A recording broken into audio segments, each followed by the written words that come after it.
элчиликтин жумушу эки мамлекеттин ортосундагы байланышты жолго салуу, ошону өркүндөтүү, ошону тегерегинде иштелет.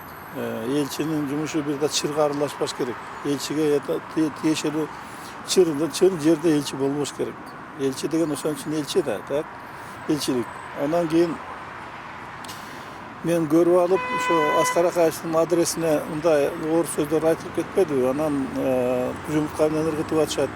Мунун баардыгы бул мындай орусча айтканда хулигандыктын бир эмеси да.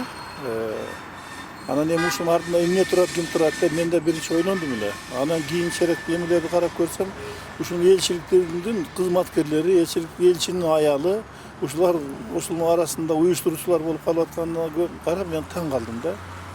Анан мен ошого байланыштуу бир-эки нерсени айтам. Мен эми 10 жыл элчи болуп иштеген киши катары мен билем да элчиликтердин эмесин. Элчиликтерди бул келген тапшырманы аткарат да. Элчиликтердин бир милдети ошо өлкөдөн ошого элчиликке тапшырма келет, муну жасагыла, аны жасагыла деп ошону аткарууга алар милдеттүү. Анан мен ошого байланыштуу ойлонуп атам. Же тышкы иштер министерствосунан, же болбосо администрация президенттен кимдир бирөөдөн ушундай тапшырма келген да. Ошол жака барат экен, немедет экен, жоолуккула дагы анын итакмагын чыгарып, ашкере кылгыла деген тапшырма келбесе, алар жөн бара албайт болчу. Ошондуктан мунун артында таптакыр болбогондо МИД турат да. Эгерде жана администрация президентте кээде өздөрү МИДти аттап кетип түз тапшырма берген учурлар болот.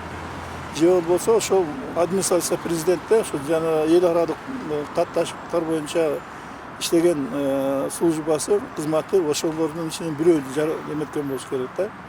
Анан эми мунун мен эмесине келгенде Аскар Акаев көчөдө жүргөн адам эмес. Бул чоң саясаттын башында турган адам болгон.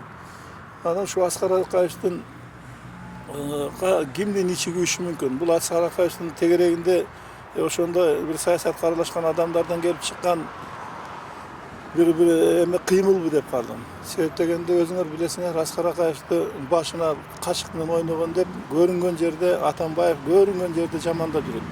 Элдин астына чыгып алып айткан күндөр болгон, башка болгон өзүңөр билесиңер. Анан эми